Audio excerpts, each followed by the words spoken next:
दीपावली के अगले दिन गोवर्धन पूजा की जाती है। लोग इसे अन्नकूट के नाम से भी जानते हैं। इस त्योहार का भारतीय लोक जीवन में बहुत महत्व है। इस पर्व में प्रकृति के साथ मानव का सीधा संबंध दिखाई देता है। इस पर्व की अपनी मान्यता और लोक कथा है। गोवर्धन पूजा में गोधन अर्थात गायों की पूजा की जाती है।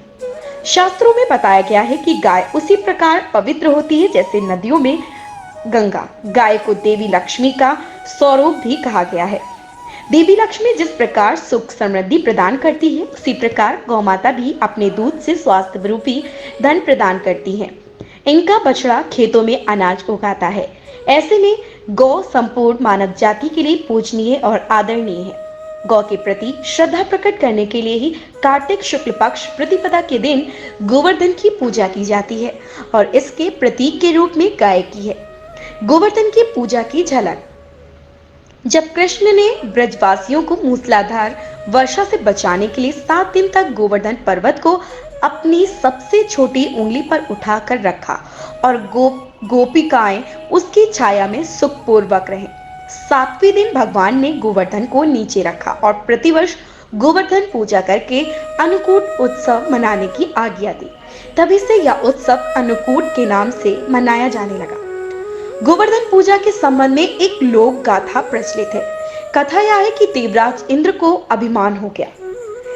इंद्र का अभिमान चोर करने हेतु भगवान श्री कृष्ण, जो स्वयं लीलाधारी श्री हरि विष्णु के अवतार हैं, ने एक लीला रची। प्रभु ने इस लीला में यूं कहा कि एक दिन उन्होंने देखा कि सभी ब्रजवासी उत्तम पकवान बना रहे हैं और किसी पूजा की तैयारी में जुटे हैं। श्री कृष्ण ने बड़े भोलेपन से मैया यशोदा से प्रश्न किया, मैया ये आप लोग किन की पूजा की तैयारी कर रहे हैं? कृष्ण की बातें सुनकर मैया बोली, लल्ला हम देवराज इंद्र की पूजा करने के लिए अन्नकूट की तैयारी कर रहे हैं। मैया के ऐसा कहने पर श्री कृष्ण बोले, मैया हम इंद्र की पूजा क्यों करते हैं? मैया ने कहा, वह वर्षा करते हैं जिससे अन्न की उपज होती है, उनसे हमारी गायों को चारा मिलता है। भगवान श्री कृष्ण बोले, हमें तो गोवर्धन पर्वत की पूजा करनी चाहिए क्योंकि हमारी गाय वहीं चरती हैं। इस दृष्टि से गोवर्धन पर्वत की पूजनीय है और इंद्र तो कभी दर्शन भी नहीं देते, वह पूजा न करने पर क्रोधित भी होते हैं। अतः ऐसे अहंकारी की पूजा नहीं करनी चाहिए। लीलाधारी की लीला और माया से सभी ने इंद्र के स्थान पर गोवर्धन पर्वत की पूजा की। देवराज इंद्र ने इसे अपना अपमान समझा और मूसलाधार वर्षा आरंभ कर दी। प्रलय के समान वर्षा देखकर सभी ब्रजवासी भगवान कृष्ण को कोसने लगे। सब इनका कहा मानने से हुआ।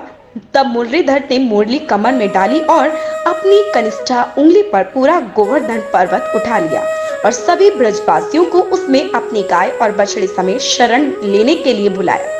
इंद्र कृष्ण की यह लीला देखकर और क्रोधित हुए, फलता वर्षा और तेज हो गई इंद्र का मान मर्दन के लिए। तब श्री कृष्ण ने सुदर्शन चक्र से कहा कि आप पर्वत के ऊपर रहकर वर्षा की गति को नियंत्रित करें और शेषनाग से कहा आप मेड़ बनाकर पानी को पर्वत की ओर आने से रोकें। इंद्र निरंतर 7 दिन तक मूसलाधार वर्षा करते रहे। तब उन्हें लगा कि उनका सामना करने वाला कोई आम मनुष्य नहीं हो सकता। अतः वे ब्रह्मा जी के पास पहुंचे और सब वृतांत कह सुनाया। ब्रह्मा जी ने इंद्र से कहा कि आप जिस कृष्ण की बात कर रहे हैं वह भगवान विष्णु के साक्षात अंश है और पूर्ण पुरुषोत्तम नारायण है।